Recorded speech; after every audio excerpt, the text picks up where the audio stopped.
welcome to Screen Vomit, the only movie podcast for normal people. I'm, of course, your host, Kayla. Here with me is my twin, Kali J. Hey, it's me. All right, and with us today, we've got a freaking guest. Hell yeah. A return guest at that. Our guest today, you've previously heard on our Diamantino episode last year, sometime. Oh, yeah, that was fucking they weird. Are weird-ass movie, great. yeah. Weird-ass, queer-ass. Our guest is an artist, a rocker, plays in the band Truman and His Trophy, also has self-titled music, and that will be my pal, Frank OK. Hello! What's up, Frankie? I'm stoked to be on here a second time, and I'm awaiting my certificate and jacket in the mail, so I'll just... Hell yeah. My two-timer blazer. Do you have feelings about being called Frankie? I honestly... You hate it? No. My family calls me Frankie because my dad is Frank, and my grandfather was Frank, and my great-grandfather was Frank. Whoa. So I was always Frankie, and sometimes Freaky the Fourth, because I was the fourth. Oh, hell yeah. And Frankie the Fourth. I often think... So I was like... was very insistent on being called Frank my whole life, and I often think about how my life would be different if I were Frankie, and I feel like it's too late to implement it, and it's a little... No, it's not too late. Hey, queerier Frankie, a name. Relax. So Kali has a similar trajectory because his mommy calls him Kali, and right? Yeah. And so Kali grew up being like, no, Colin. Do not call me Kali. That's disgusting. But then recently, in the last year or so, has reclaimed it. And I'm now it's Kali Kali J. forever. Kali! All right. Kali J, probably until I start law school, and I'll have to probably use my real name again a lot. With other people. But you'll always be Kali to me. Kali J will live on riding on a steel motorcycle. Oh, yeah. I don't know, what's something badass? Can't use your legal name Made on a podcast. of hawks.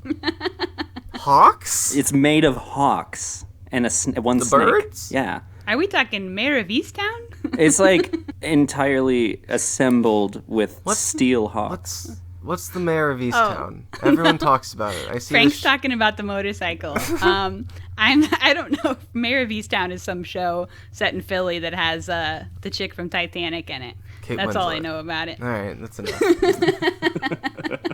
I just watched a whole improv comedy about it last night, so it's on. It's floating around in the old bean. That's the most dork-ass sentence I've ever said. Yeah, that was. I watched Anyway. an improv comedy on Twitch about Mayor of Easttown last night. What movie did we watch this week?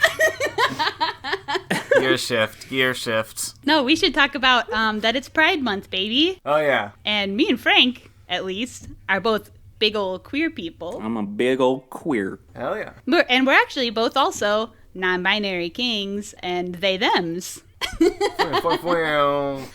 Frank, you can speak for yourself. I am just telling everyone what your deal is. Agree or disagree? You're dead. You're dead on. You're dead on. I'm a big old queer NB, and growing to feel great about it more and more every day. And yeah. Hell yeah, and that's the way to be. I was a late bloomer. But Oh, I love a late bloomer. feeling good about it. Nothing makes me happier than seeing people I've known for a long time come into themselves, realize their queerness midlife or whatever. I don't know if you'd call 30s midlife, but, later than teen anyway. It rocks. Never too late. Yeah, I always knew I was like Something. this third thing that everyone else seemed to not be, and I feel like just the social shift over the last 10 years or so was provided me with the nomenclature to figure out what the fuck. Absolutely. And yeah. And I mean also my partner Lucianne, who's also was on the Under the Skin episode of your show, I think. Mm-hmm. Has we've sort of been very supportive in exploring that and figuring out what that means for us. So it's great. That rocks. Yeah, I feel the same way.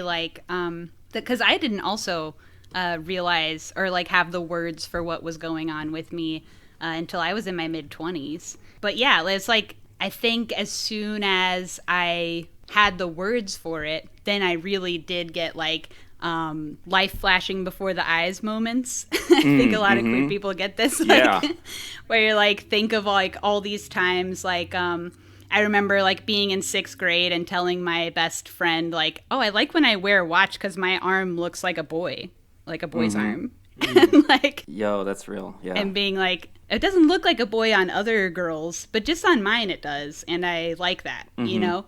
Or just like other shit like that, just like memories floating before your eyes, to where I always felt different and I just didn't have the words for it. Totally. And it was like, I used to work at a music venue for a long time that was geared towards youth and young adults, and all the kids, I mean, they're way more up on this stuff, you know?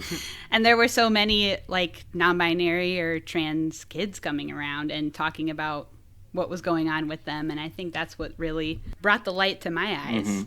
Because of that, that's, you know, part of the reason why I always try and talk about this shit as much as possible too, because it was other people talking about it that made me realize. So yeah, I mean, I'm definitely learning to talk about it. I think it's something that I think you know this about me, is that I was just very like afraid to approach it.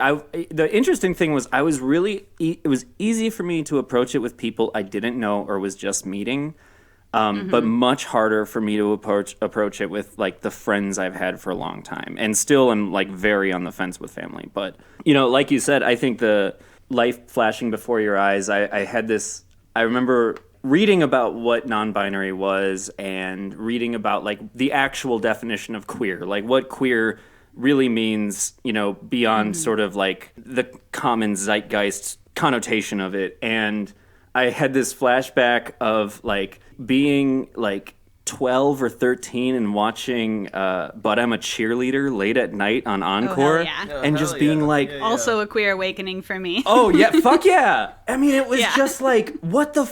this is incredible. And I remember thinking like, in similar to you like showing your arms, I remember like listening to all of this music made by women that I really loved, and I just kept going like, why does my voice not sound like this when I sing? And like feeling like this just sort of like longing for this other side of something that I really just didn't have the tools to understand at that point.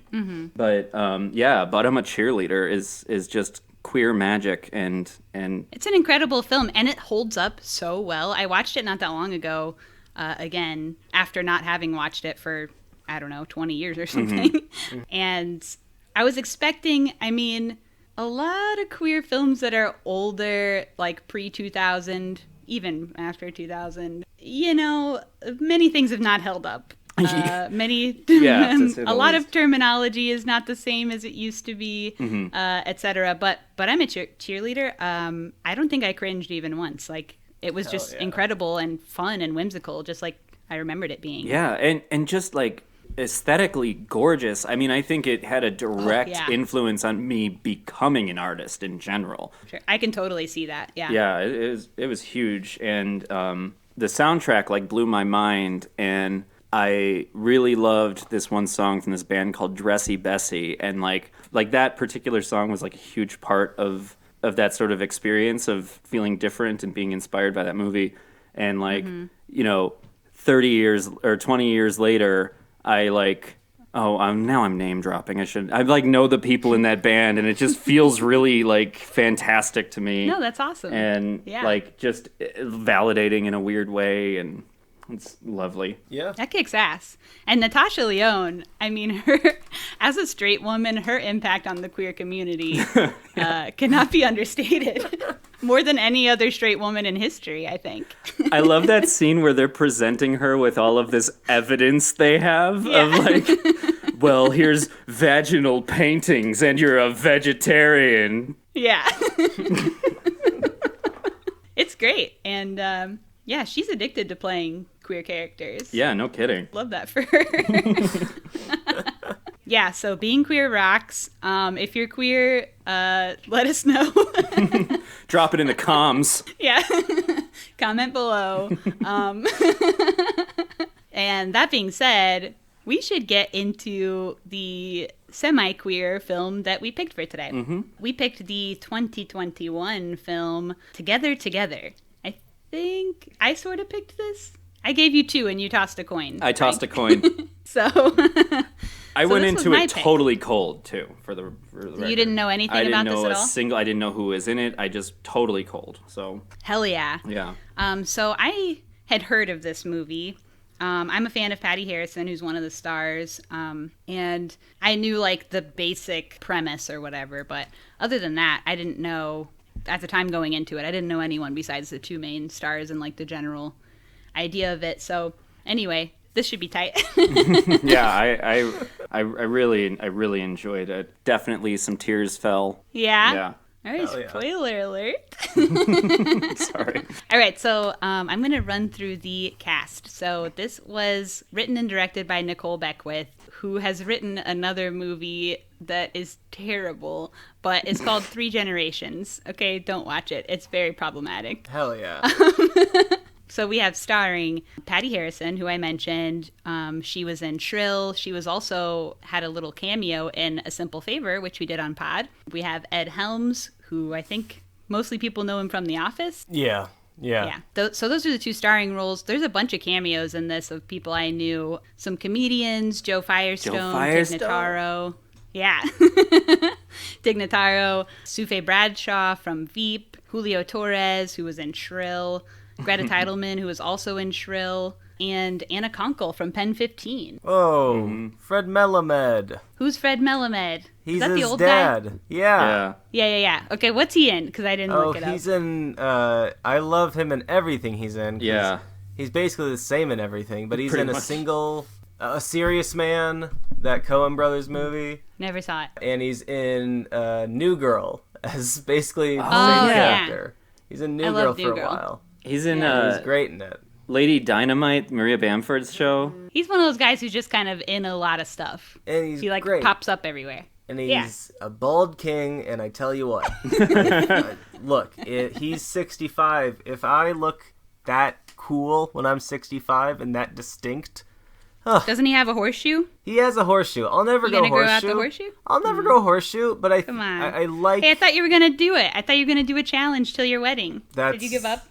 No, I still have 2 days to decide if I'm going to do that. Well, why not start now? Because I still want to decide if I want to do it. Because I don't really want to do it. It's a bit that I'd have to really commit to for a month. Ugh. It'd be And- good. You wouldn't even grow that much hair in a month. Come on. No, you don't shave my head. You don't know how fast my hair grows. My hair also grows really fast. And it wouldn't grow right because I actually am like, my hair is thinning on top, so it'd grow very weird. So you'd still get a little wispy on top? Yeah, it'd grow very thick on my sides. So maybe you could commit to still shaving the top. I could. I don't want to talk about this anymore. All right, Kali, tell us the critic scores. Rotten Tomatoes, we got 91%. Very Looking good. Metacritic, we got 72%. And our Wild Babies Google users, 77%. All right, so not bad. Across Yeah. the board. Across the board, thumbs up. All right, so we can watch the trailer and then we'll get into it. That trailer sucked. I'm sorry. Yeah. That felt cringy as hell to me. They took all the cringiest parts of the movie and put them into the trailer. I don't know. It didn't work. And this movie didn't work for me either. I didn't have a great time. I think I have complicated feelings about this movie. Yeah. There's some good, there's some bad. I think the more that I've sat on it, and I did talk about this with another friend earlier, the more I do that and ruminate on it, I think a little bit the less I like it. Yeah. But I did enjoy my viewing experience. So, Hell yeah. and I do think that there are still positive things about this film either way. I think this movie is fine. I really have no ill will towards it. Nothing that happened was You don't wish the movie bad. No, it reminded me of a quote from a movie I love, Gangs of New York. Bill the Butcher, played by Daniel Day-Lewis, is talking to some guy, and he says, you're neither cold nor hot, so because you are lukewarm, I spew you out of my mouth. And he says that line very poetically, and it's always stuck with me. And that's what this movie reminded me of, is just man, I feel like I've seen this movie 5 or 6 times before.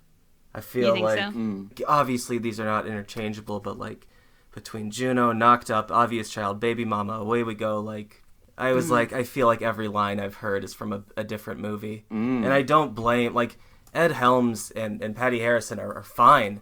And that's why, I mean, like, I have nothing really against this movie, but You just didn't think there was anything special about it. No, I was just, I didn't particularly, I felt unchanged. Yeah. I also felt like, I was wondering if, so I feel like this film is written from, like, a woman's perspective, a queer person's perspective, and I think it kind of centers on both of those viewpoints. And I did wonder if just like maybe men would enjoy this less because of that.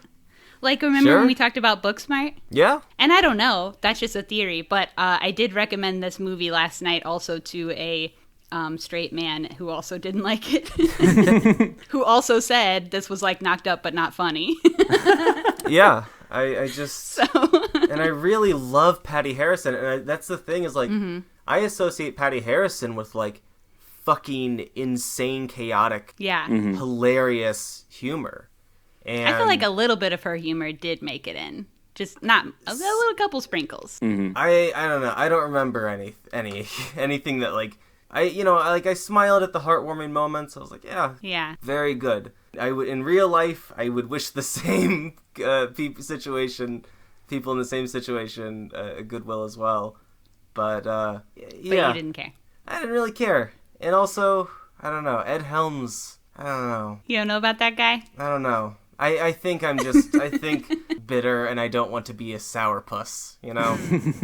So you're trying to hold your tongue. I'm trying to hold my tongue, because I really don't have anything specific. Yeah. Well, maybe as we go through it, stuff will come up. Yeah. Frank, are you familiar with Patty Harrison at all? A little bit. Not much. Okay. That's cool. I just didn't know because, like, me and Colin are bringing her up a lot. But yeah, whatever. We love her. Yeah. Okay, so we can go through the movie. My notes are kind of not exactly chronological, but they're more like subject headlined or whatever. So anyway, we'll go through it. It'll make sense. Okay, so we are set in California. This is a movie about Ed Helms trying to find a surrogate to have a baby as a single dad. And so at the opening, he's interviewing, I guess you would say potential surrogates, although we only see the interview with Patty, who ends up being the surrogate. And he's asking her really invasive questions at the beginning. I did like the what's the worst thing you've ever done part. And then she turns it back around on him. I thought that was funny. And, it's not addressed enough, like how often you get put in situations where people are allowed to ask you a bunch of invasive questions and you're not allowed to ask the questions back. I mean, yeah. Job interviews, the whole job hunting process is just such a perverted switch of power. Yeah, or like applying for houses or like landlord scenarios. Yeah. Ugh, yeah. I'm sure there's other things like that, but yeah, those are two big ones that definitely come to mind. And it's only like just recently starting to be like really talked about how messed up that is, I think. So I thought that was kind of a cool little nod to that discourse. God, I hate these sentences I'm coming out with today. At this point, I've probably cut the other two cringe sentences I said. You're doing fine. We're good. Okay, so yeah, that was funny. I just have a little character describing blurbs on Patty, because we just kind of, the first maybe like 20 minutes or something is all just like character setup pretty much. So Patty's like a 26-year-old woman, works at a coffee shop with Julio Torres from Shrill, who, have either of y'all seen Shrill season 2? Not yet. Well, he plays the same character in that show. The same exact character. He's just like somebody's like sassy, judgy, gay coworker. I don't know if I love that trope made it in. Yeah. I feel like it's like this sort of remnant from the 90s that people are just like, well, that's fine still. And it feels so one-dimensional, and like, I found his quips like pretty funny, but it's the trope itself that just feels like tired and a little dusty, potentially damaging. Yeah, I think throughout the movie there were maybe like 3 or 4 jokes or whatever. I don't know if you would call a trope a joke, but that were just a little dusty and outdated, and that was one of them for me. Sure. Also should mention, I guess, for anyone who doesn't know, one of the main, I guess, queer aspects of this movie is that Patty Harrison, the actress herself, is a trans woman. And so in this movie, she's playing a cis woman who is able to conceive a child and does conceive a child and birth one. So obviously her transness is not addressed in the film, but just the casting of it all is kind of groundbreaking, I guess. Mm-hmm. But I have a little bit of complicated feelings about the casting. At first, Sure. I thought it was sick. Like, sick in a good way. Sick and twisted. Not sick and twisted. It was sick and badass. But because, yeah, like, obviously trans women are women. They should be cast in cis roles. They shouldn't have to have their transness addressed, etc. However, I watched Nicole Beckwith's other movie that she wrote, 3 Generations, which I mentioned is bad and problematic. I watched that one earlier just to have, like, context for her writing style. And so 3 Generations is about a boy who's trans, who's going through transition. But it's played by Elle Fanning, who is a cis woman, plays a trans man in this movie. And at first I was like, maybe this is just, like, this director doing, like, reparations for, like, okay, I cast a cis person in a trans role before. I'm better now. Look, I'm casting a trans woman in a cis role now. Like, see, I've learned. So at first I was kind of seeing it like that, and I was like, okay, so maybe she's, like, trying to be better or whatever. But that movie, 3 Generations, first of all, it's problematic in every possible way. Hell yeah. But it's very bad. They do focus on the transition of this trans man. All the conversation around it almost entirely focuses on, like, the physical anatomy aspects of transition, which obviously not all trans people choose to even do. Mm-hmm. The movie, it talks constantly about, like, oh, my daughter's gonna get a penis, or, like, whatever. Oh, yeah. Or even the trans boy in the movie at one point says, like, hey, I'm a boy with tits, like, I can do whatever. So it's like they just focus. Yeah, it's really bad. But they focus on, like, the physical anatomy of it all a lot. And I think by casting a trans woman in a role that's not only a cis woman's role, but specifically a cis woman needing to give birth. Yeah. I think she's again put the focus on the physical anatomy aspect of transness. Yeah. Weirdly. Man, I hate context sometimes because I really love this movie earlier today, and now I'm feeling iffier about it. Like, I still had a great time, but now I feel a little, oh man. This is what I'm telling you. Like, I enjoyed it when I watched it, but the more and more I learn about it or talk about it or whatever, get more context, I'm just liking it less. Yeah. And that certainly had, like, a big part of it.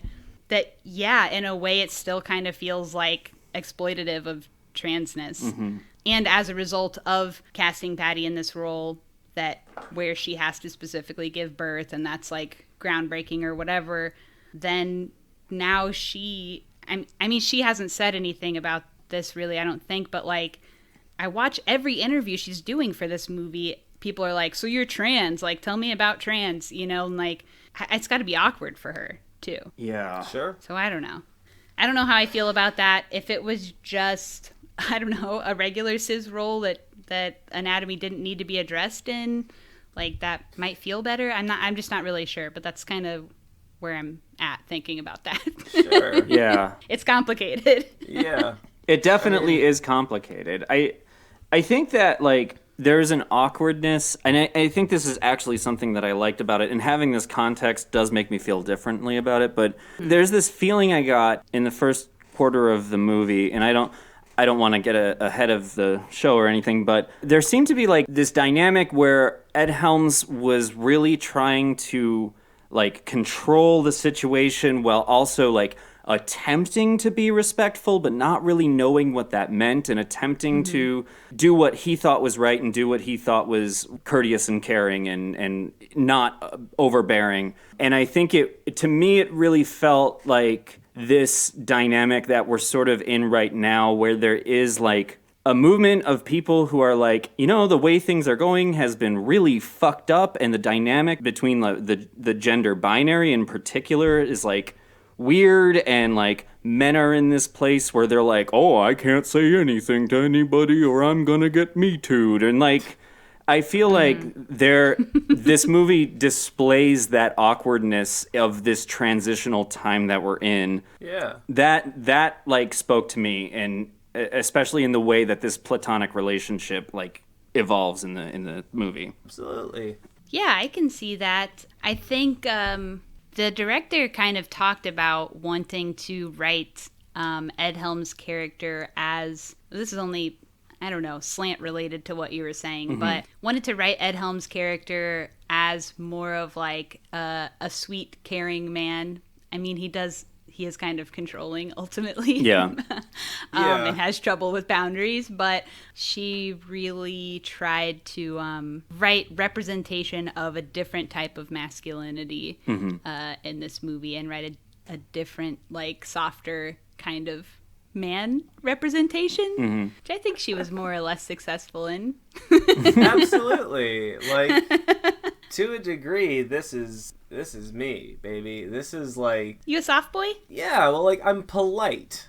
The only place where I will ever try to be intimidating or come off as aggressive is when we're at the gym, baby. Is literally, yes, at the gymnasium. It's the only time working on our gains and guns. I am willing to, because if you look at me at the gym, I will fucking mean mug you. I don't like people around me at the gym. I got a lot of gym gripes. Anyway, oh, yeah? It doesn't matter. Kali's gym corner. It doesn't matter. But at any rate, yeah, this, he's trying to take care of her, which you don't see men doing a lot in film. Yeah, he's he's not a male doing it in well, a caring role, but he's trying. It's a role that I inhabit at this shelter, and so I've got this like caring role, and so I see a lot of men in care. Not a lot actually, but like I see other men in caring positions, and so I do see. Not to boast, like I feel like I roll fairly well with. I don't know, as things change, as things progress, kind of referencing back to what you were talking about, Frank, with, men being on this spectrum of like, well, what can I say? Is it going to get me too'd, or am I canceled, or am I good to say it? Yeah. Can't say anything these days. I know, and just being able to, handle that and basically understand what that means. Is okay, like Ed Helms doesn't get Me Too'd once in this movie. No, but because he is trying so hard. He reminds me of a lot of guys I work with who I would say stopped saying the R slur like 2 years ago, maybe more, and they're just like they're trying their hardest, darn it, and they're trying to not step on anyone's toes. Because they do want to be nice, but they know that there are toes to step on, but ultimately they're just kind of affable dopes, And that's fine. I think there's definitely space for people to be flawed. I mean, it's inherent, and I think, the flaws of his character trying to be controlling, like, they evolve, and he does learn, but, like, the flaws in his character do persist, and that is, I think, super... realistic. And I think that the softness of his character, I see that in a lot of people I know. Certainly not everyone I know, but I mean, it's not something that is, totally, just a one-off person who's actually decent when they're a man. Like it is quality. It is a quality that people have. And I feel like whether or not it was executed in a perfect way, I think it's just not something I see often. It's not something that like where I'm like, okay, like this is a man who, when I identified as a man, like I can feel where this character is coming from in that way. And it's not, it doesn't have this aggressive version of masculinity. I mean, there is this weird paternal I guess literally paternal, but like there's this paternal view I think he has of Patty in the movie that evolves into something that's like way more, we're on the same level, we're good friends. And I don't know. Yeah. It made me feel very comfortable. I felt validated by it. You didn't feel threatened by this man's energy. I felt kind of validated by it. But also like kind of upset that I don't see it more in the world. Yeah, I think there were, when we go through it, I mean, I think there are a couple things about this movie that I don't see very often, and ultimately those are the things I respect about this movie. And that's probably one of them. So just to like kind of finish out or flesh out the rest of Ed Helms' character. So yeah, he's in his mid-40s. He wants to be a dad. His job is that he invented a hilarious app one time. Hell yeah. And now he's going to have a baby. Yeah. And that app, that was funny. Y'all think that was funny? No. So it's called Loner. I was literally like, after it happened, I was like, I hope this is real. It's called Loner, and it's for people who just want to swipe people, but there's never any like consequence. There's no matching, there's no anything else. You're just literally swiping through people's faces and profiles all day because he wanted to swipe through people but didn't want to hurt anyone's feelings. That's his character. So. I mean, they did a good job at encapsulating that in that app. I just thought that app is like, I thought the app was really funny, and I think it's kind of underplayed to where, like, if you don't think about it, the humor of it can totally just go over your head, you know? So, yeah, Patty's going to be a surrogate mom. The film does kind of explore the different types of, like, social and familial stigma that they each experience as a result of their non-traditional choices. And living non-traditionally is canonically queer. Yeah. Absolutely. Yeah, so like him being in his mid-40s and wanting to be a single dad just 'cause, and her just being willing to get pregnant and have a baby for someone else has had different reactions on their, or different effects on their social and familial lives. So like with Ed, no one is happy for him. Yeah. When he's telling his family and his friends, everyone's just like, okay, I don't get it. Like, pass the bread. Like, yeah. They're so underwhelmed, and he's so excited. And with Patty, I did like this about Patty's story, that she is kind of excommunicated from her family. She had to make the choice to break up with her family. Yeah. Making the choice to break up with your family, also canonically queer. And I think is something we still don't see a lot of in film or anywhere.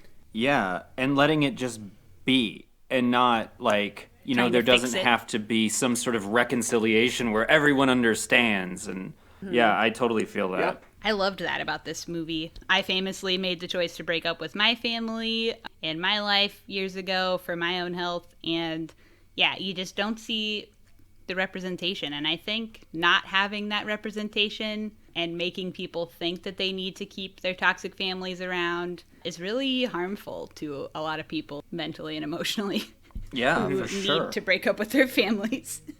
I can't say I have had that experience, but I know people who have, and it is very real. Like, yeah, and I liked even just like all the conversation they had around it. I really enjoyed, feels like a weird word to say due to the subject totally matter, but like I just think they did it really well. Yeah, I think it was handled very well. Yeah. It informed her character very well. It just kind of played into this, you know, she's kind of a loner and she's kind of trying to establish herself. Yeah. That's why I think this movie has credit, and that's why I'm not going off and ranting about like, oh, that was so obnoxious, or oh, I thought that was cringe, because that doesn't matter, because I think this film makes sense for now. It is very of 2021. There are millions of people right now who are in incredibly similar situations as Patty's character. They're working whatever job to get by, and then realizing that job fucking sucks, and quitting, and then just trying to find, just throwing it against the wall and seeing what sticks. Yeah, and she found a way to Because her dream was to go to this school in Vermont to get an accelerated degree and master's even. And having this baby for her is going to pay for that. Yeah. So that's going to make her dream happen. Funding herself, yeah. Yeah. It's great. It makes sense. It comes full circle. Yeah. So we kind of touched on this, but there's a lot of boundary issues in this movie. I feel like they bring up boundaries. They talk about the concept of boundaries, but they never actually like set or enforce any boundaries. Yeah, it never gets there. That was something I felt really weird about as well. That kind of drove me nuts. I like that. in my family we call that an Irish promise. You say you're just an Irish promise is famously just a lie, which is something Irish people love to do. In so many ways, it's like it's realistic though. Like I mean, like I haven't had a family breakup, but family is much more distant as a result of Queer Boy, and like. You know, there is, like, this sense of boundary that I have repeatedly tried to establish with my own family, and it just doesn't come around. The questions that I've been asking to stop and the comments that I've been asking to stop, they don't stop. And like, in that way, like, as this middle-aged man who is trying his best, like... You know, not that his best is good enough in the grander sense, but like it does feel real. It did like make me a little like it bothered me that was the case, but I always try to like remind myself what part of this movie is a lesson, and like not just this movie, but anyway, like is this a lesson, or is this something that is, you know, are they displaying what it should be, or are they displaying how it is? And so I feel like in the middle of that, you know, just thinking about it now, really. That's a good way to look at it. Yeah. I was thinking, like, this movie is so queer in so many ways, and boundaries and boundary talk and boundary enforcement, I think, is canonically queer. And I love canonically you queer. Like that? That warms my heart. I'm sorry. Okay. Title of ep. But yeah, so then to have them exist but not be enforced or have any effect on anything, to just have like the discussion about it. Yeah, that drove me a little nuts, but that is a good way to look at it actually, and so I think ultimately I'm wrong and you're right. I don't think that is the case at all. I think it's just... you have a really good point of view on that. It's just... you know, there was this thing... I don't want to get too off topic, but did you guys see Mid-90s? No. I haven't. I weirdly was just talking about this with somebody else. I didn't see it, but I want to. So there is a lot of, like, supremely problematic language in that movie. I'm sure there is.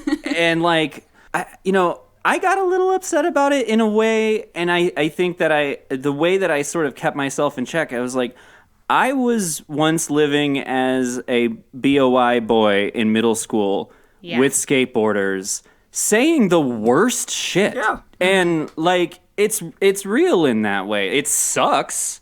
Like, is not pretty, is not good. I don't like it, but, like, it felt like my own life in that way. And the things that in my own life I'm not proud of and I don't feel great about, but it did feel real.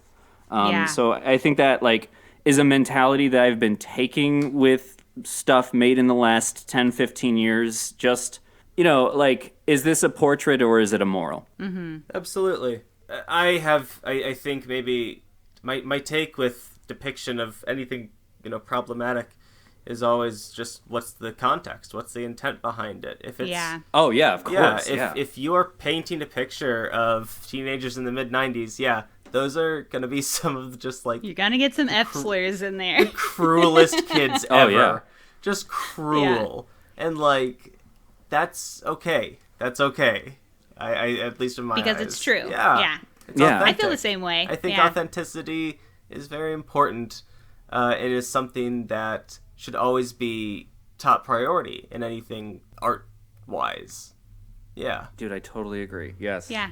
Yeah, absolutely on the same page as both of y'all. Yeah, there has to be intent behind it, and if the intent is towards authenticity. Yeah, I mean, I guess I don't love to, hear some of the language or whatever that was used in those times either, but if it's authentic to the character, then I get it and I deal with it. Yeah.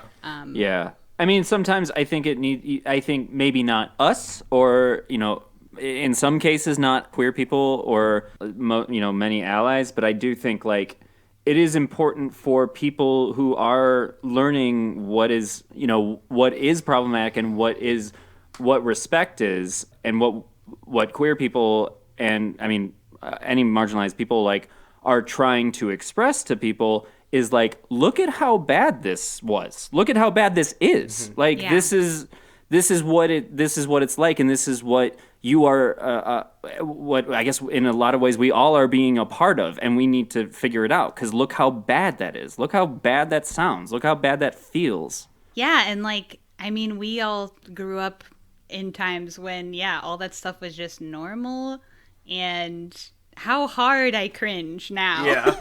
Oh my God. It's insane. I am so glad I wasn't on TikTok when I was a middle school. I would be fucked. Yeah. From all of us. Yeah. A round of and looking off into the distance. And we can keep this moving. Okay. I hope I didn't derail us. No, I think ultimately, although we are not exactly talking about this movie anymore, I think we're having a really good discussion. And I think it's something that's good for other people to hear, too. So that's all you want out of a podcast. So, okay, what were we talking about? Boundaries. Boundaries. He gets really weird about her fucking. He asks her to move in. He won't stop harassing her and bringing her stuff constantly, even though she has said she doesn't want anyone to know that she's pregnant. Mm-hmm. Actually, so much of the tension in the movie comes from her not wanting anybody to know that she's pregnant. Which is kind of cheap, I think. Why? Why try so hard? Look, if you're getting, right? what, 30 grand total? Look, you're pulling in 30K. It's good money. You know what I'm saying? But she's already spent especially it. if you're trying to go to school. I mean, yeah. Oh, yes. Oh, well, it's better money if you're not trying to go to school. It is. It really is. Good point. I'll tell you what. What is that, like 1 year of school? Hey. Yeah. Y'all know. Yeah, I know. Oh, yeah. Uh-oh. Clouds of depression have gone over. I'll tell you about it after the pod. Anyway, suffice to say, he's just not kind of keeping any boundary, and he wants to have a say in every single aspect of her life and what she's eating and what she's doing at all times of day, which sucks. Yeah. But they go to therapy.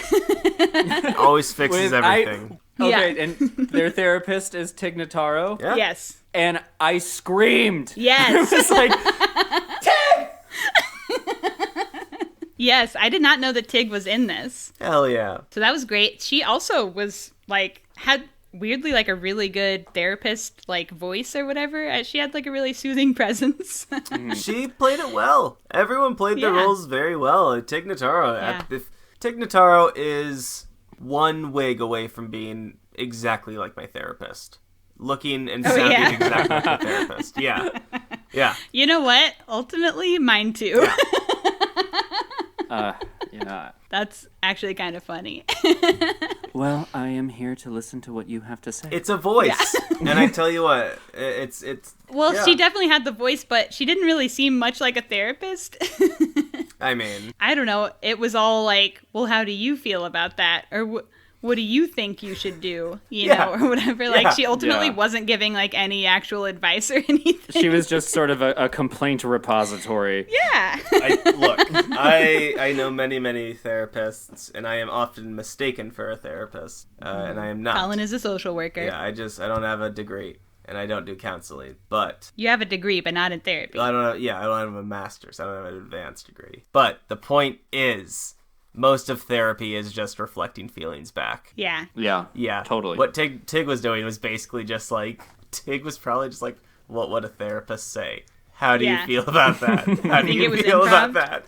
I wouldn't be surprised. Yeah, I wouldn't be surprised if they were just like, Tig, you're going to be a therapist. Yeah. That's a very easy improv. The three to of get them, into. they could definitely improv together. Yeah. Yeah. I love seeing Tig. I was kind of, for sure. I was kind of ultimately confused by all of the therapy because not only do they have one-on-one therapy or two-on-one, whatever, with Tig, but they also each individually are going to support groups or / group therapy or whatever about being pregnant. I don't know. I was kind of confused about all the therapy. What's going on here? Movies always portray... They love to show group therapy in movies.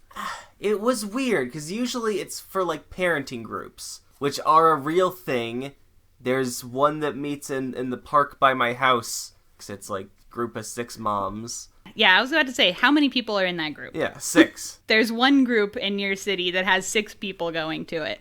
I feel like just the whole support group notion in film is so overused versus how popular it is in actual life. I tell you what, as someone who's gone to AA meetings, those are regular. AA meetings anywhere, you can find those you can go to any city and you can find one. Guarantee there'll be one There's one happening directly next to me right now. Yeah. It's the next storefront over. Yeah.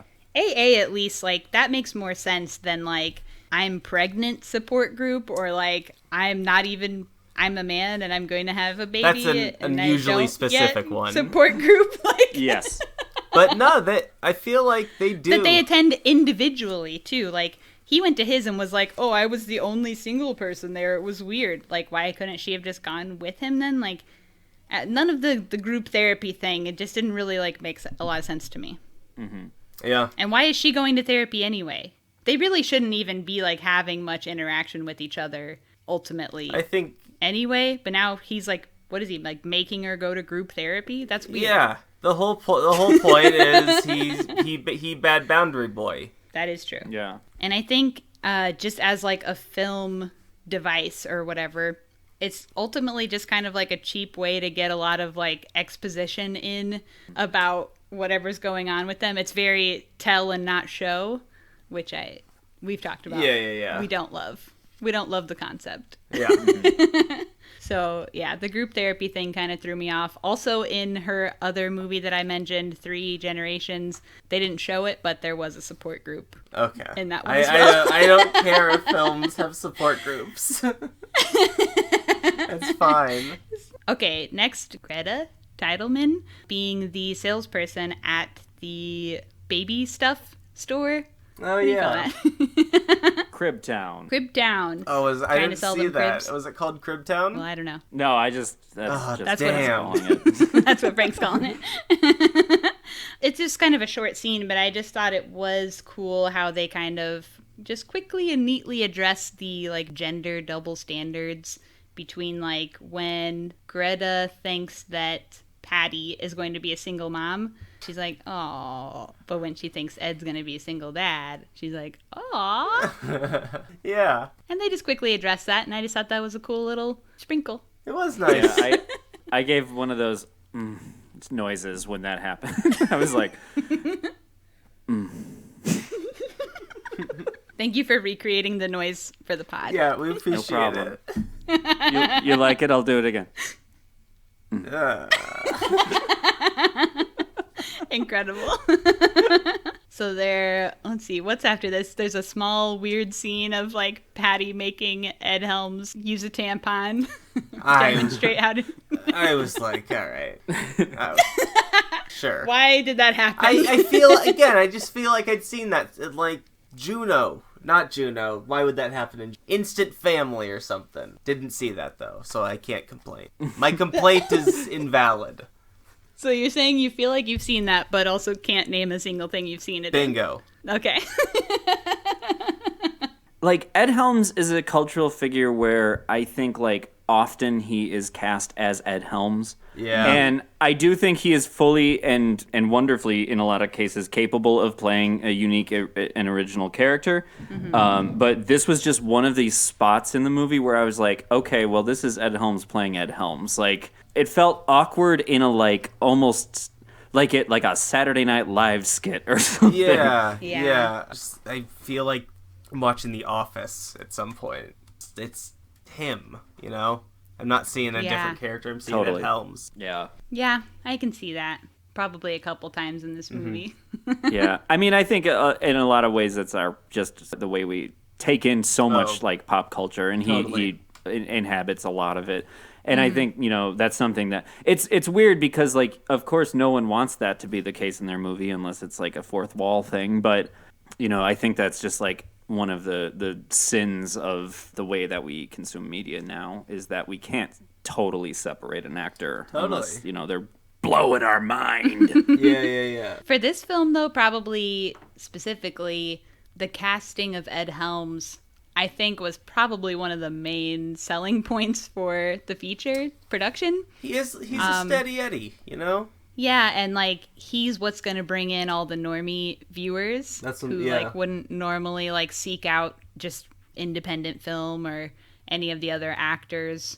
He's the most mainstream, so probably I have to think just having him be him, what a normie viewer would expect from him, ultimately helps sell the film. Although we hate to think of film that way. No, it does. Yeah. Absolutely.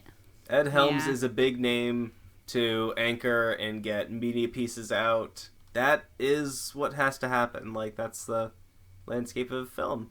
Mm-hmm. So, it is what it is. So next is the baby shower. A lot of people show up to this baby shower for how few friends that we see Ed Helms having at any other point in the movie. We never see him talk to a single other person in the movie besides Patty outside of this baby shower, right? Except a brief moment with Jules, but yeah. Yeah.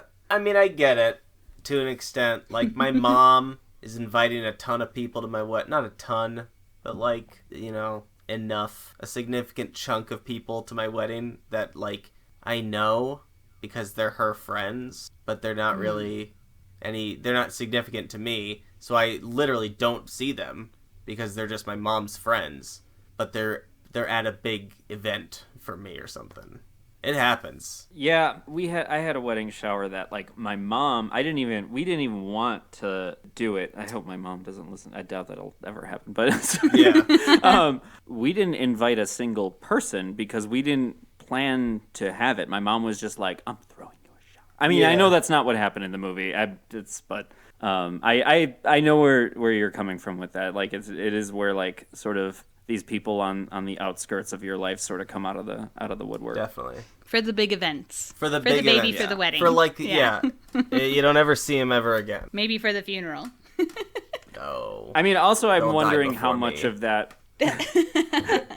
I'm also curious just, what amount of that aspect of the movie may have been written for production during COVID. I was, like, very aware of the exteriors because I noticed how there were very few exteriors, and the ones that they did have where there may have been, like, live sidewalk and not, like, extras, the depth of field was incredibly shallow. And you could see people walking by in the background, and, like, clearly the bottoms of their faces are a little not the color of the rest of their faces. They're probably wearing a mask. Yeah, so I was like, it's something that I've been considering in seeing 2021 films. Yeah, that's interesting. I didn't think about that at all, but I do remember, like, when you're saying all the shots are super tight, that does seem accurate. Like, I am trying, like, racking my brain, and there aren't really any longer shots, and that does make sense. Like, you don't want to immortalize masks in your film because that would super date anything that you're doing. I didn't really think about the COVID aspects, but you're totally right. And that maybe also has something to do with why we never see him having friends, just like wanting to keep a smaller production. I have this friend who's working on a production of a thing. I don't want to, like, say anything else about it.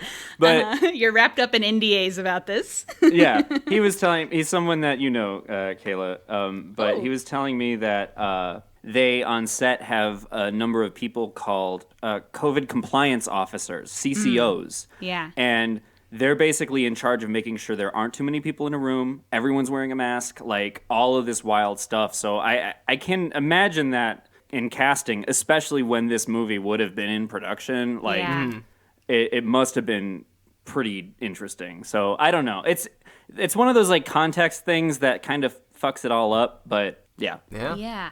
Also at this baby shower, we have the classic gag of grandparents picking out their grandparent name. That does happen, yeah. I think that's kind of a Dusty joke. It is. It is weird, though. Like, my mom goes with MoMA. Does your mom a grandma? My mom, yeah. You don't have kids? No, your brother doesn't have kids? My brother has a child. Oh, he does? Yeah. My brother, he's 9. Turns 10 this year. Damn, I didn't know. Yeah. So what did you say your mom goes by? MoMA! This is what she fucking picked 9 years ago. And I was like... the art museum. Yep, exactly like that. She was Wow. I hope you are taking, or at least, like, things are collecting in your brain, Kayla, about my mom. And they all just come together because she is such a, like, nice, but just... And I love her, but she's just boring. She's very just, like, basic as fuck. Yeah. She's your baseline for what a normie is. Exactly. We've talked about and this. And like that is the level she's operating at, is like, I like this art museum, MoMA, and that sounds like grandma, and that's me now. It's just like, all right, sure. And everyone. Frank, do you have any weird grandparent names? No, they're all Just pretty grandma and grandpa? standard. Gramp is pretty as weird as it gets. I have a stepsister who has 3 children, and my mother goes by G-Ma, and my stepfather goes by G-Pa, which I don't care for. I hate that, but I've heard that. Yeah. I go by G-Ma on occasion, but I am also not an actual grandparent. It's different. It's very different. That is entirely different. I do have I have some weird grandparent names. Well, like on my mom's side, it's always just grandma and grandpa. On my dad's side, I had Mima and Pappy. But I think that's more, it might be like a Southern thing, because I think Mima is definitely a Southern thing. Pappy also feels Southern. That side of the family is all from the South. Not as weird as MoMA. Yeah. Just stick to grandma and grandpa, please. In this house. Yo, that's what you can paint over your sign to say, Colin. In this house, we say grandma and grandpa. They've been having all these wedding shower type stuff, and people are buying them all this corny stuff for their house. And do you remember what the sign actually says? They have one of those like corny signs with like cursive writing. Together is the best place to be, or our favorite place to be, or something. No, I actually think I want to do that. Live, laugh, grandma and grandpa. Incredible. In this house, we say grandma and grandpa, damn it. There's a war on the grandma and grandpa names. Yeah, there is. I mean, I guess I don't know why this became a thing. Because it has been a thing, especially in the last couple of years. Everybody's having all these weird... My ex had a niece that called her grandma Nah. Just Nah. What? What is that? Doesn't even make sense. But I think it was because there was so many grandparents around that they just want to have a different name from each other. But I don't know. Anyway, it's all dumb. Yep. And the joke is Dusty. Okay, so post baby shower in the film, we're back to the film now. Patty realizes her and Ed, I'm just using their actor names once again, my trademark, have become friends now, and it's made the surrogacy aspect of their relationship weird. They've crossed a boundary, basically. She doesn't know how to feel about that, I guess. And because of that weirdness and knowing that they can't really stay friends after baby, she decides to unfriend his ass and bails. Not bails, really, but they become not friends like how they were. Yeah. Her coworker says, just because you're not together doesn't mean you haven't created a bond. Okay, titular line. Oh, yeah, they did say it. I didn't catch that. Got him. So I do think one of the cool things that I did like about this movie is that Patty and Ed's characters, like, they never are romantic. And I talked about this all the time, but 99.9% of the time that there is a man and a woman in a film, there's going to be, like, sexual tension. They're going to fuck. Like, there's going to be... I know. You know There's what I'm saying? always like some kind of romantic tension, and there just wasn't here. It was just all about a friendship, and I loved that about this. Yeah. Totally. I think, like, you know, when movies are like, I'm sorry, I'm like way far away from the mic. And I was like, Sorry you about sound that. a little farther away now. I was like leaning back, taking in the convo. Colin does that all the time. I think, like, those depictions of, like, non-platonic love between people of different genders in film is, like, one of those things that's sort of inherently a teaching position where you, like, I don't know. I feel like there is sort of, like, there's such a lack of it that I feel like people should feel very empowered to approach it. And because we get so much of our personalities from media, Yeah. like, this is what people are seeing as normal. This is the way stories about other people are given to them. Obviously, I don't want to, I mean, this is not movie class, but, like, I don't know. I derive so much of my identity from the media I consume, just inherently. Yeah. And, like, when you don't have that, when you're just like, well, I'm a boy and I have to like girl who is around me. And Yeah. it's just, it doesn't, If I'm boy and there is girl, there has to be romance. There simply cannot not be, because I've seen film. And because of film, in practice, I become entitled to such a thing. And, right. you know, I feel I have, you know, I'm owed it or whatever, you know, that kind of. Then we get a new set of problems. Yeah, I'm sorry. When I say I'm speaking about, like, this straw man that I'm using. But it does, like. Frank's not an incel. I think it does, like, build a male entitlement to a non-male, like, femme-specific body. Yeah. Mm-hmm. Yeah, I can agree with that. Yeah, it just, like, in general, puts pressure on every relationship, platonic or, well, I guess every platonic relationship, I guess is what I want to say, or every time you meet a stranger even, just, like, that there's always, people are doing this weird pressure thing, or other people egg stuff on, too, or constantly, like, if you are in an opposite gender friendship, people constantly will be like, oh, what are you guys dating? Oh, what are you in love? Like, whatever. Totally. And that sucks. Yeah. I have a friend from high school. One time we were, like, out with some people we didn't really know. And they were like, oh, you guys are best friends? And we were like, yep. And they were like, well, have you kissed? Like, did you hear the first part? Like... And they kept going. And I mean, like, this happens from time to time, but it was so intense. And I was just like, stop. Mm-hmm. Yeah. No, it sucks. Yeah. I've historically had a lot of close friendships with men. And yeah, I just have gotten that shit all the time. Or being in male dominated spaces. Like, I worked in music industry for a long time, which is historically male dominated. And there's always just, like, people create weirdness about it, and it doesn't have to be weird. And if there were more opposite gender platonic relationship representation in movies, then wouldn't have to be such a thing, I think. Right? Yeah. I don't know. Yeah. I definitely, like, yeah, I'm down with that. Yeah. We hate the shit. Fucking hate it! Frank's screaming again.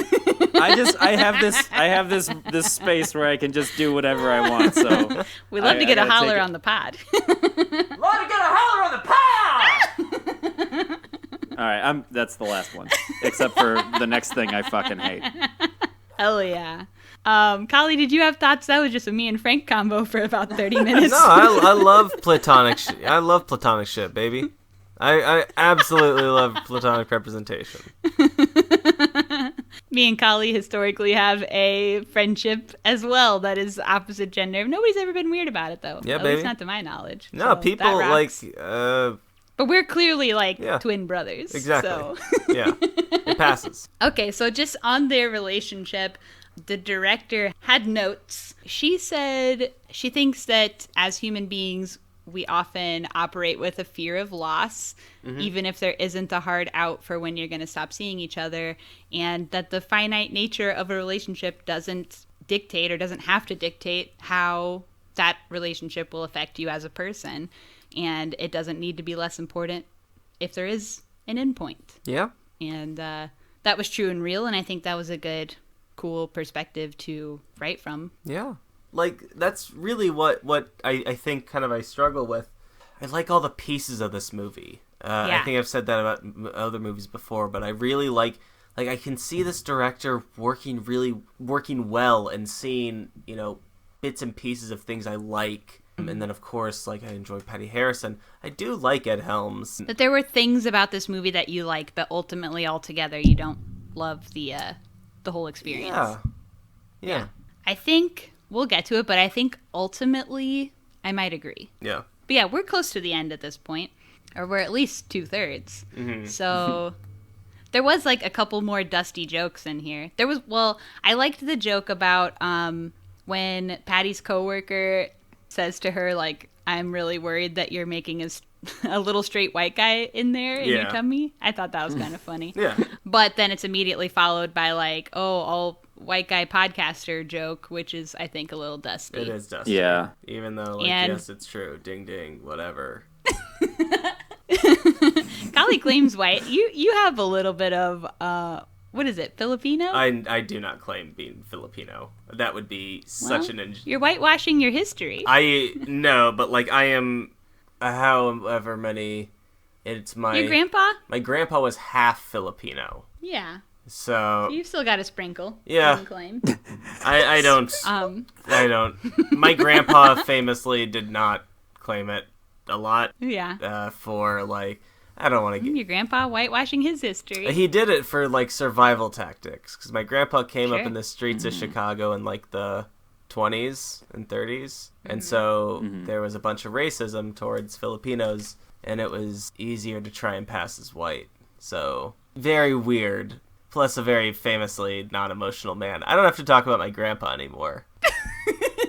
But yeah, I just say I'm white because it's I'm white. I get all the benefits of being white. You're white passing. Yeah. Yeah. I mean, I'm Italian, and the like discussion among Italian Americans about whether or not we're white is bonkers. I love that shit, baby. Kali, are you also Italian? Oh yeah, my grandpa is half Italian, half Filipino. Yeah. There you go. Yeah. It's not the content, it was the delivery, just so we're clear. Yeah. That's all right. Kali claims the Italian identity. Yeah, a bunch of grease balls, baby. I mean, if white people are mayonnaise, let's just call ourselves aioli. Hey. Kali, what was the car we saw the other day? Did it have, like, the Italian flag, a YouTube sticker? What else was on it? Do you remember? No. Like somebody dunking a basketball or something? I just remember like Michael Jordan the YouTube sticker. That's just it was a large YouTube sticker. Mamma mia.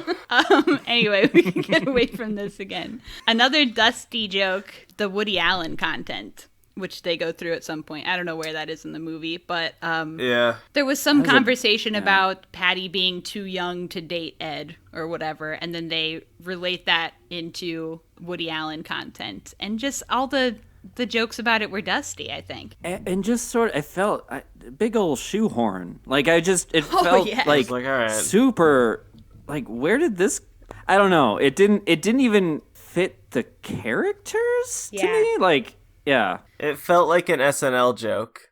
Just kind of like a throwaway line they have in an episode. A couple years too late of something that everyone's been saying for 15 years. Yeah. Yeah. And not adding anything new to the conversation or even, like, making it funny. In my mind, I was like, oh yeah, that HBO documentary just came out. And it felt like they were literally playing to that. Like, oh yeah, that's out. We're all thinking about Woody, right? Yeah, I don't know. It was really dusty to be making jokes about, like, Woody Allen dating a teenager in a movie that came out in 1979. Mm-hmm. Making the joke in 2021. We've heard it. We've heard worse, even. Yeah.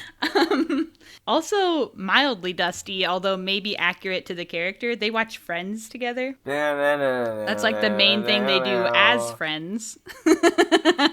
I guess like normie people like are probably watching Friends, but all the time. They definitely are. Yeah. They definitely are. Every day. Hours and hours. I mean, they just had some sort of like the reunion or something. But yeah, I found it kind of funny. I was hoping they would like after Ed Helms was like freaking out about Friends. I was like, shouldn't he be freaking out about Parks and Recreation? Like something opposite. There was just like this sense of like, but you were in The Office, you little sitcom watcher. Yeah, and I guess I did like how they ended, like when they finish watching Friends and they're like crying, like, that was stupid, this show's the dumbest show. That was kind of funny, I think, but I don't know. So yeah, they had been unfriends for a minute. They go to like doctor's appointments, birthing class as non-friends.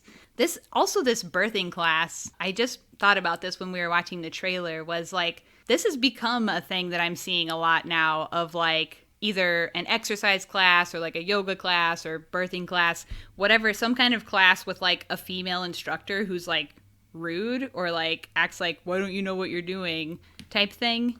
I don't know why that's a thing now, but I'm seeing that everywhere all of a sudden, and they did it in this movie too. Yeah, they did that. That happens in a couple episodes of Curb Your Enthusiasm. I mean, and it's the same, just kind of like that dynamic. That's in Curb Your Enthusiasm a ton. That's every like interaction Larry David has is just like, I'm miscommunicating because I don't quite understand what's going on here. So, and you know what you're doing and I don't, and I'm holding it up. I just watched that show, Special. Just came out with a new season. They also did that one time. I don't know. I just feel like I'm seeing that a lot. And like all these people are here for the same class. Presumably they've come at the same time, right? Like wouldn't they all not know what was going on? I don't know. Yeah, I don't know. It's also just a rude position to take as an instructor. And I'm just seeing it a lot. I don't know what's going on there. But I gotta be honest, I got a couple yucks. But I definitely like agree. It is a weird trope that is coming out. I do love. How'd you pronounce her name? Anna Conkle. I thought it was something different. Okay. Yes, Anna Conkle from the show that I love that I can't think the name of. Pen 15. Thank you. Mm-hmm. Delightful. I was very happy to see her. It's so beautiful. This show is beautiful. Yeah, that show rocks, and yeah, she rocks. I liked her in this and everything, but yeah, just the rude instructor trope I'm like not that into, but I was happy to see her either way. So, yeah, I agree. So they do all this stuff as non-friends, and it's all awkward until Patty goes into pre-labor and the doctor says she can't be on her feet, and therefore, because the only person she's ever known on Earth is Ed Helms, she has to live with him and let him like take care of her all day. So they have to become friends again because she has never spoken to another person. Yep. I love this perspective. I did not think of it this way. It's weird. And like, I mean, even if she did want to like become friends with him again or whatever, it's still like, I mean, it's a lot to like live with another person that like you're trying to have boundaries from. They even like sleep in the same bed. I don't know. It's a lot. Yeah, I was feeling weird. Like just the major like reinforcement of like paternalistic sort of relationship. I mean, like obviously it's paternalistic because it's a baby involved, but like it did feel, especially in hindsight after hearing your thoughts on it, I definitely agree. It did feel a little just kind of uncomfortable, actually. Yeah. Yeah. Yeah, it was strange. They do say I love you in the bed. When they are sleeping in bed next to each other, they do say I love you, but quote, in a normal way and not a gross way. And then they hold hands. That's a little movie magic.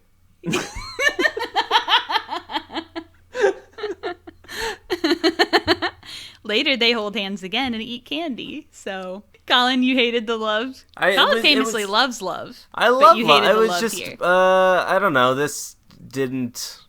It just felt. I felt I'd seen this before. Not the platonic thing, but like this music, this setting, this same feeling. I've had this before, and it's not something that I particularly loved. it just is. It just kind of washed over me. Yeah, okay. Yeah. But yeah, I guess after that, the next thing that happens really is like the birth, the labor, and the birth. I did think this was another thing I thought was cool about this movie was all the like birthing representation. Like, I feel like they really showed a complete picture of like the birthing process, including like the nasty stuff that people don't really talk about. I think I know a lot of people who have been pregnant and had kids who are always saying they don't really see the difficulty really represented or yeah, like there's things they never heard of, like that they do mention in this, like the bloody show or the mucus plug or stuff like that. And they really showed the whole picture in this, and I just thought that was cool. Hell yeah. Yeah, definitely. Show how gross that shit is. Yeah, just show the full experience, the authentic experience. Yeah. It's an experience that a lot of people have. Birth scene was my favorite scene in the whole movie, actually. Yeah, like the actual birth. Yeah, I agree. When it ended, me and Luciana were watching it, and I just went, that ending! Had to scream on that one. Fucking likes it! Hell yeah. I, for a second, was mad at the ending. Well, I just was like, okay, so let's build up to it first. Yes, yeah. The whole, like, labor to birth is, like, a very long time. So it's, like, building and building and building. Ed's right there with her the whole time, holding her hand. She's struggling, you know, how delivery is, blah, blah, blah. But once the baby comes out, the camera, I love that the camera stayed with Patty and just kind of showed what was going on with her. She's crying. She's, you know, having a lot of emotions because as soon as the baby comes out, Ed leaves her side. And off screen, we hear him meet the baby. She's just crying. And that was like both literal and symbolic, right? Because it's also like he's going to be, you know, leaving their friendship or whatever. It's the signifier of the end of their friendship. Mm-hmm. So yeah, it was super emotional. You just know like how much is going on with her at that moment. Not only with the friendship thing, but also like delivery is really hard, but also like giving up a baby is probably super hard. Yeah. And now she's going to have to move to Vermont. I mean, we all know moving sucks. But Vermont seems tight though. Vermont's like what's going on in Vermont, you know? I don't know. It's just kind of like a whatever place, probably. What do you need to... They got mountains. What do you need to go on? This coming from Kali, who just talked half an hour of shit on Connecticut, like last week. Yo, Connecticut can fucking eat my toe jam, but, like, Vermont gets my love, baby. I feel like they're about the same when I think about them. But yeah, so, like, yeah, it's just on Patty's face and then we roll creds. I never get emotional during a birth scene. I don't care if babies come into this world. I think they probably shouldn't, quite frankly. But this was emotional to me. Absolutely. Yeah. Yeah. As the salty boys came a-bubbling out. Yeah. I was having salty boys. Kali, how about you? I was not, but... No salty boys. No salty boys. But it was an incredibly well done ending. I really appreciated the ending, though. I did. Yeah, it just felt kind of abrupt to me at first, but when I sat on it for a while, I was like, no, it actually was perfect, I think. Yeah. Because I don't think, like, what could have come after that would make me feel any better? Nothing. That's how it should have ended. Yeah. I totally agree. I thought it was particularly bold. I certainly didn't expect it to happen. Yeah. And like it just not having the resolution is the reality of their situation. You know, like not having some sort of button is like the reality of what is happening to their relationship. And I just loved that. I really loved it. Yeah. Yeah. It was perfect. You said it. Yeah. Great ending. Yeah. The ending probably the boldest choice they made in the whole movie. But yeah, it was really good. Okay, so we've rolled creds. So do we have any other thoughts or should we go right into ratings? Did we miss anything? I got nothing. I like it a little less, and I also like it a little more. Hell yeah. That's the best feeling. I love when things are complicated. So let's go into rating then. So what are we going to rate this out of 5? After watching it on my Letterboxd account, I hit that 4. Okay. After talking about it with y'all, I'm gonna go for 3.5 for effort. Hell yeah. Okay. All right. Kali, what do you think? This just gets 2 stars out of me. That I don't want to. I just don't want to badmouth this film because that's it. I just don't want to say anything negative because they're really. It's just all like subjective things. I think here's what my mom would enjoy this movie a lot. I think a lot of normal people would enjoy it, and I think a lot. And I'm not trying to call you out, Frank, and be like, "Oh, Frank's fucking normal. Frank liked the movie." No, like I think it's fine. I think it just didn't resonate with me. That's all. That's fine. Yeah. I think I'm going to go a solid 3.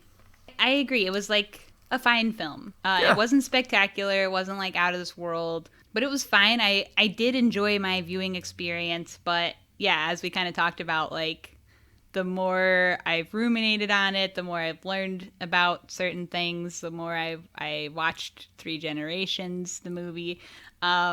I just kind of liked it a little less. Yeah, ultimately. Yeah. Mm-hmm. Sure. Yeah, I think, it also, for me, I think comes in a place in my life where, like, I haven't watched anything that I could call heartwarming in quite a while. Yeah. So I think on a personal level, probably like, same. yeah, it felt like comforting to watch such a normie movie in a lot of ways. Yeah. Like, Yeah. what was the last thing I watched was Persona. So Yeah. That's a fun one. Yeah. Frank's like me, watching freak shit all the I time. love Bergman. Freak shit that like breaks your brain. yeah. Or Hell yeah. at least in my case, leaves you incredibly depressed. All of the above. Yeah. I think we have generally similar tastes in movies. So I think so too. yeah. So watching something that's a normal like narrative A to B story about something ultimately positive and heartwarming, is a great reprieve. Mm-hmm. I do think also, just something I thought of that I didn't really talk about that much, I think the chemistry and the relationship between Patty and Ed does make such a journey from the beginning of the movie to the end. Absolutely, yeah. I think you really do feel like their relationship growing, them growing more comfortable with each other, them growing closer to each other. I did think that was really palpable and well done, in my opinion. Mm-hmm. That was just something I thought of that I didn't say. All right, so we're middle of the road, ultimately. What was it? 2? Did you say 2 or 2.5? I just said 2. We got a 2, a 3, and a 3.5? Yeah. Yep. All right, middle of the road. Now it's time for ScreenVomit.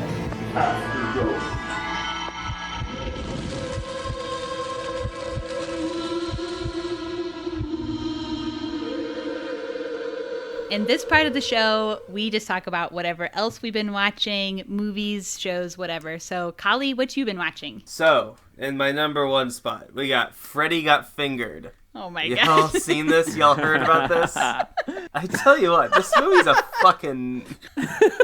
You just gotta see it. Like, if you Kali's have doing not stand-up seen... right now. If you haven't seen Freddy Got Fingered... Y'all heard of this? Y'all seen this? Y'all heard about this? It's an experience, yeah. 2001. I have not. About once a day, I'll just think of the backwards man to myself, and I'm just like, that was good. That's a good bit.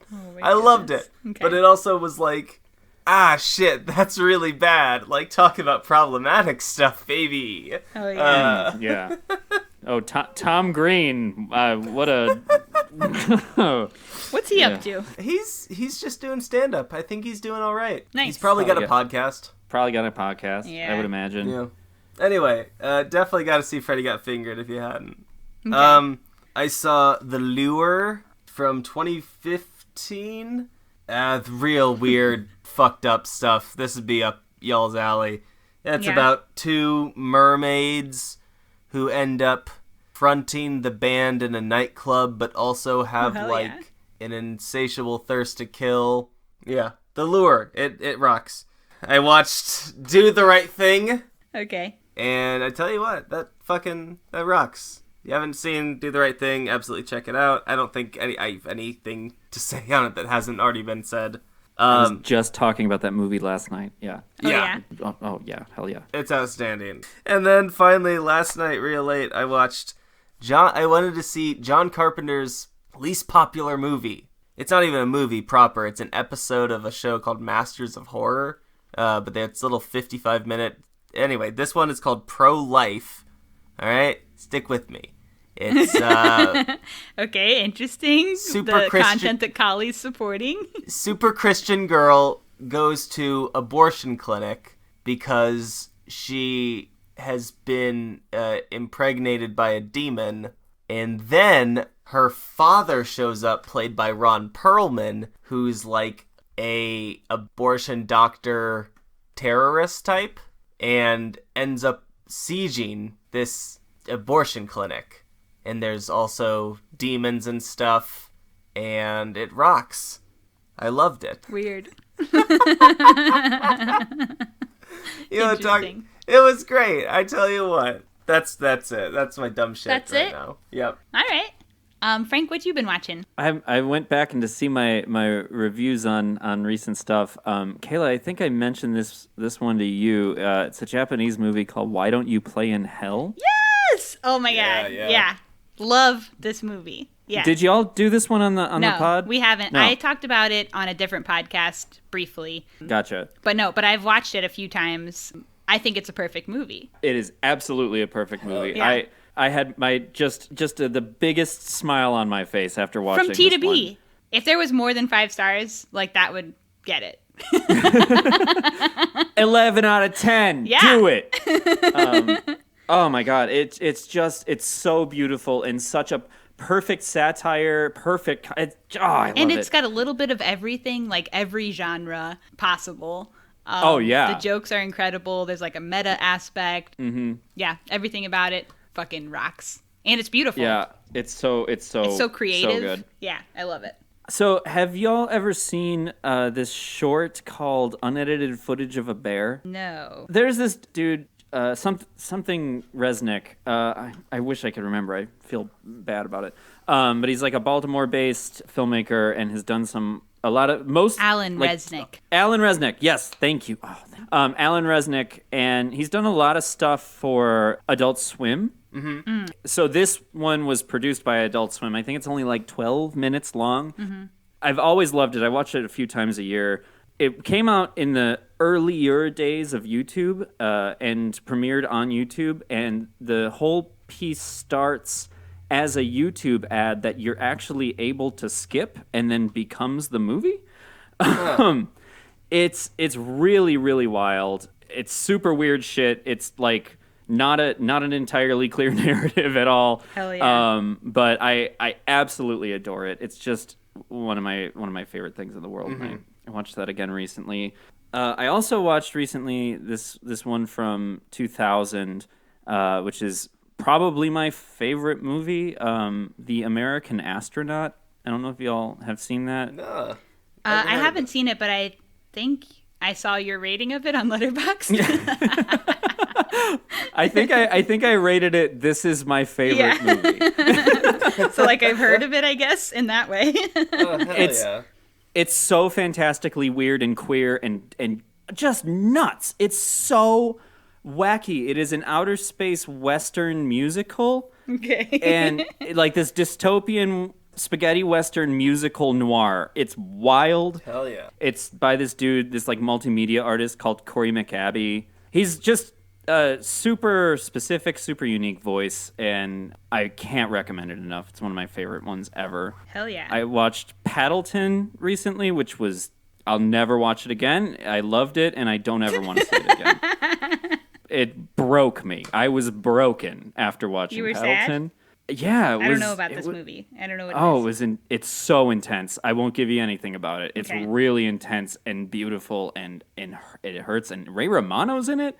I like Ray Romano. Yeah, it's Duplass Brothers. It's yeah. really lovely movie. Number 5, I would say. You know what I watched? What'd you watch? A couple days ago? I watched an ad for the Kenzo designer brand, directed by. Oh, you watched the short that I posted. Oh, did you post that? Yeah. the one with Directed by the guy who directed Florida Project? No, the Spike Jonze one. Oh. From like 2015 with what was it? Margaret Qualley. Qualley. Mm-hmm. Yeah. I think it's great. I'm like a sucker for Spike Jonze just in general though. But yeah, that's my list. I just watched a one by the guy who did the Florida Project that was also a Kenzo thing. Sean Baker is the director's name. The short's called Snowbird, but it's like Kenzo Presents Snowbird. And yeah, just directed by that guy. So weird that we both watched Kenzo like ad/short films this week. Yeah, separate ones. Yeah. Okay, what did I watch this week? I watched some cool stuff. Okay, I watched Buffalo 66, which is a Vincent Gallo movie. Also has Christina Ricci in it. I forget what year it's from. Maybe 90s or early 2000s. I can't remember. Really good. Have either of y'all seen that? Mm-mm. No. It's like, so Vincent Gallo directs it and also stars in it. And he plays like this guy who's just gotten out of jail and kidnaps Christina Ricci to force her to pretend to be his girlfriend. Okay. I don't want to spoil it, but it ends in a different than you would expect. And it's not like traumatic or violent like it kind of sounds like it is. Yeah. I thought it was really cool. I thought it was a really, really good movie. Hell yeah. Buffalo 66. Okay, I watched this movie System Crasher, which is a German film about like a little girl who's in like a group home situation, and she's just like, she's kind of too much for the system. Like she has outbursts and like people just can't deal with her kind of thing. And it is of the ilk of the devastatingly like emotional, devastating films. Yeah, it was just really sad and like heartbreaking to just see this girl be tossed around through the system and not really have a place to go and desperately want somebody to take care of her. But it was really good, and it's on Netflix. System Crasher. Okay, I watched this movie Playground, which is a Polish film. Okay, going a little everywhere this week. This one, also devastating, but like, this one's devastating in a violent way. And after watching it, learned that it's based on real events, which made it even worse. It's always tricky. Yeah, because I mean, I watch a fair amount of violent stuff, I guess. Not a ton, but like most of the time, violence in movies, you're just kind of like, whatever, it's a movie, it's whatever. But every now and again, like one will get through the cracks where you're like, okay, this is actually like fucked up. Yeah. And this one was like actually fucked up. But it was really, really well done. I will say, if anybody looks it up, the synopses, whatever, that you can find online about it are not what the movie is about. They're very misleading. And I think it has like a little bit of a lower score on Letterboxd. I think it's mostly because of that. Because what you go in expecting if you read that is not actually what the movie's about. That does happen, but it's not what the movie's about. So anyway, it was really good and it's really well done. And I watched a short film after that that's based on the same story that was bad. And this one was good. So if you're a real freak and you're like into true crime or something, also look up the real story because it's fucking demented. Yeah. Crazy.